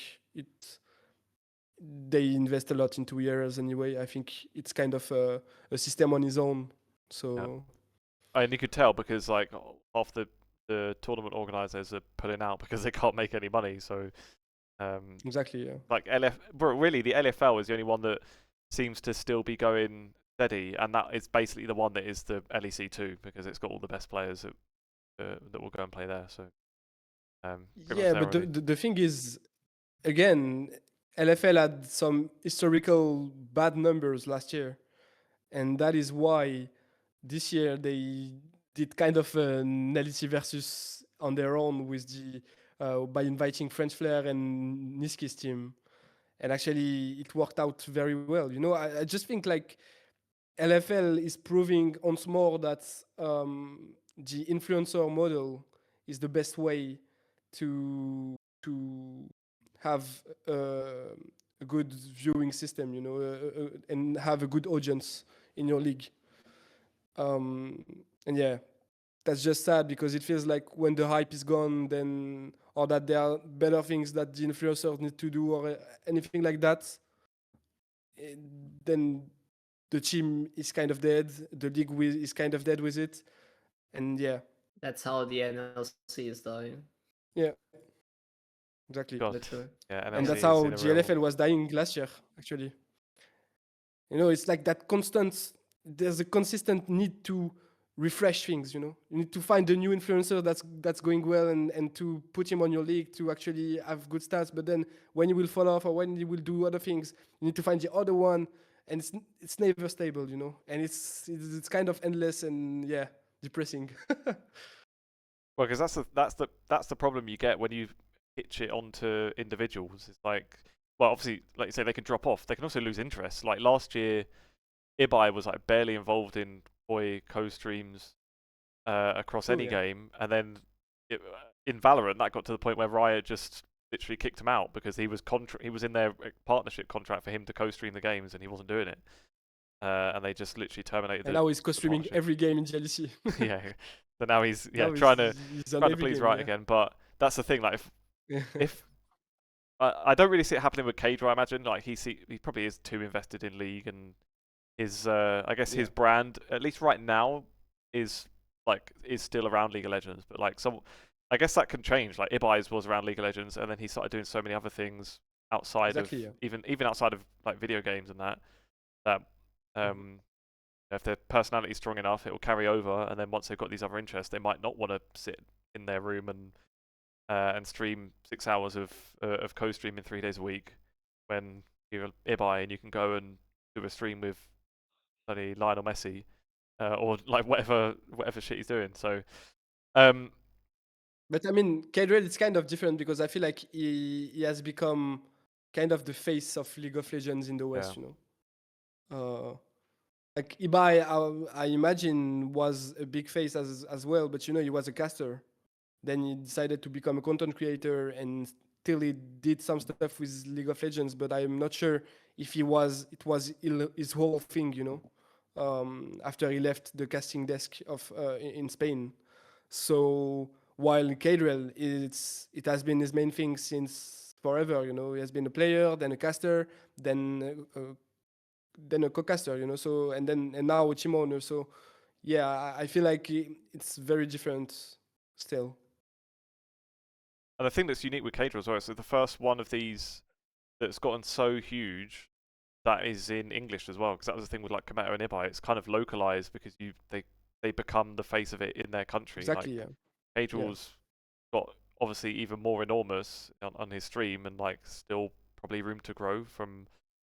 Yeah, if he was to try and expand from League, like he could get like really mega, but we'll see.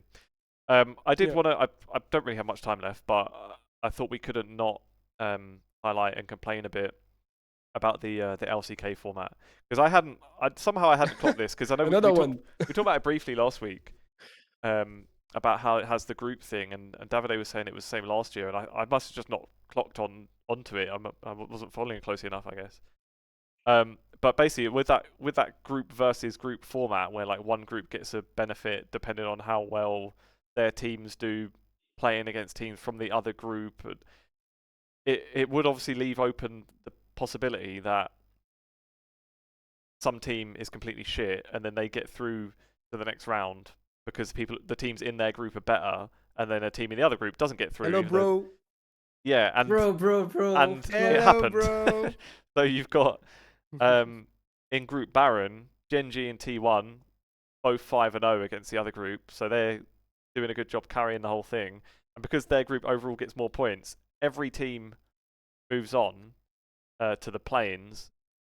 Whereas in Group Elder, it meant that the bottom team immediately got eliminated, which was Hanwha Life.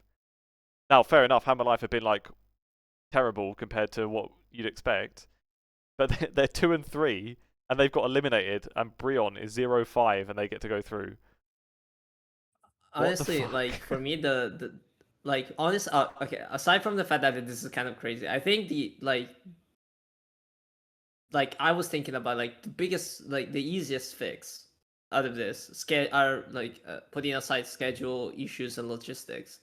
It's just that you keep the same format, but you just make the bottom two teams from the bottom team from each group play each other, another best of three. Who wins gets the last spot, and that's fixed, literally, to me. Yeah, and Yeah. LCQ. Uh, exactly, an LCQ. I think that's like I don't know why.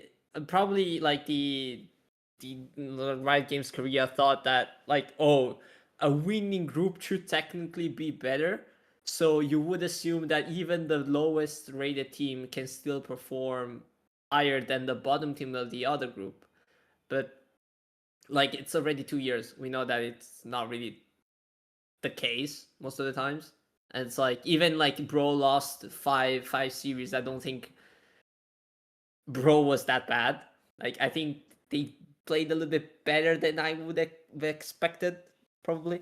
But it's just criminal that like HLE is out, you know, and it's a bit more criminal. I mean, I guess from HLE's side, it's like they kind of deserve to be out, considering the expectation that we had coming in from them. But at the same time, it's like they still won 2 series.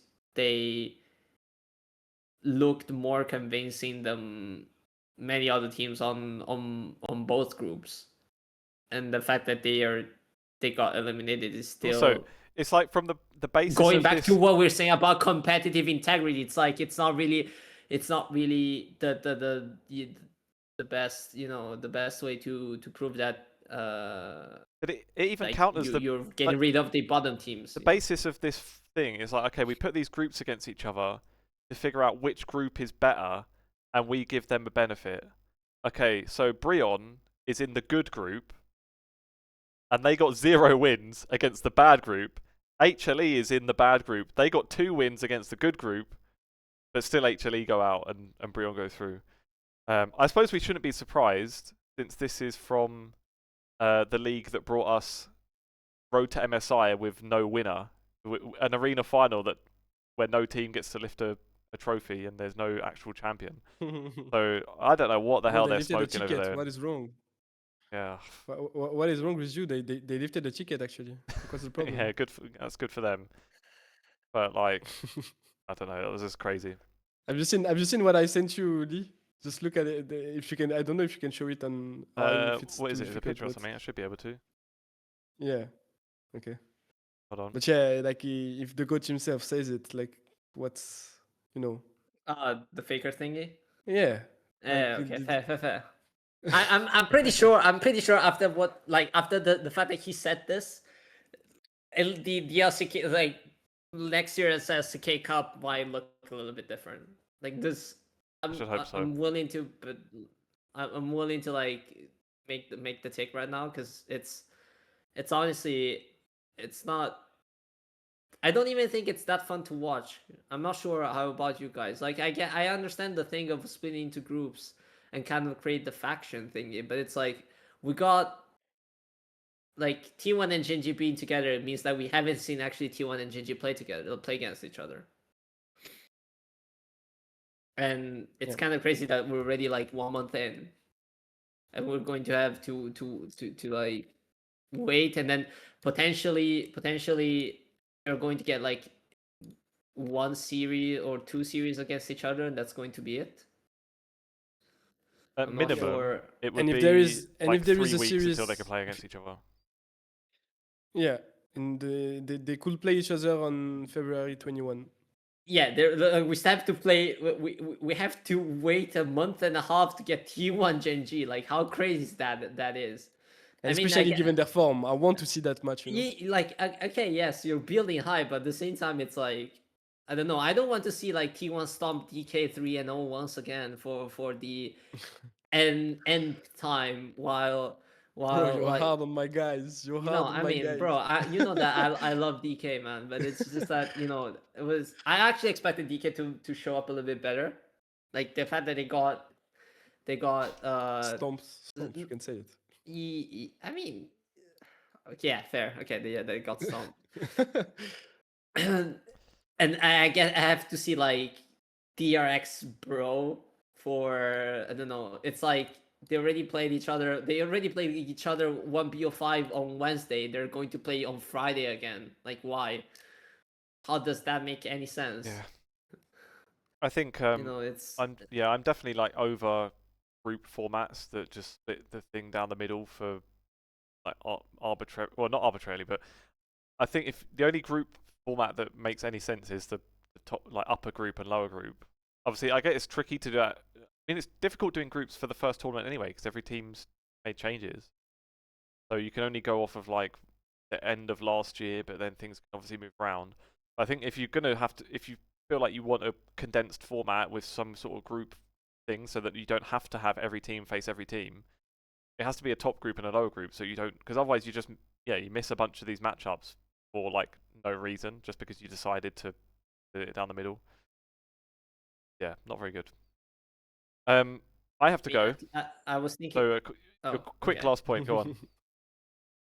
No, I wanted to say like if there was like a way to make it a little bit more interesting, they could have done it like the LCS way, where like depending on whether you win or lose, like if you lose, you get to choose your next opponent or something like that.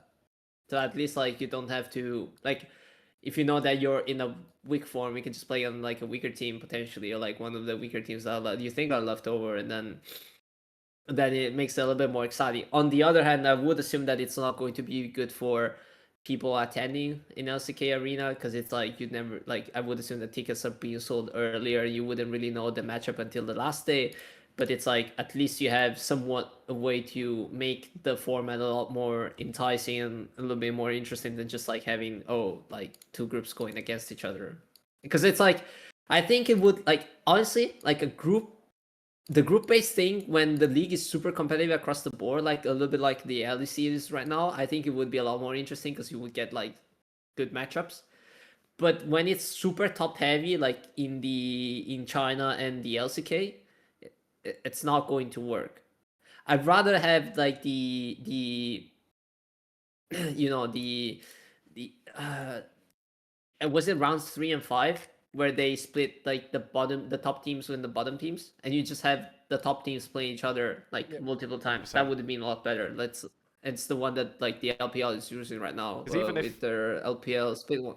Even if format. HLE had been as good as we expected, let's imagine that HLE were also world class. Okay, so you would get Gen G versus HLE, and you get T1 versus HLE. That would be good, interesting series. You still are not going to get the Gen G T1. Like if you've got 3 teams that you think are elite teams, and you can have 2 in one group, 1 in the other, you know that you're just forcing the league not to have one of the best matchups. Just and for example, GLPL is doing kind of the opposite, and it's very good, Yeah. Just I wanted to have like where they play all top 6 teams between each other, but I wanted to have one quick point as well, gameplay wise. Just big props to Doron because we've been very critical about his performances last year and at Worlds, and I think with how good he's showing right now, we need as well to point it out. So hey, T1 fans, Doron is doing good. And you save it right for the last 30 seconds when no one's watching anymore. Exactly.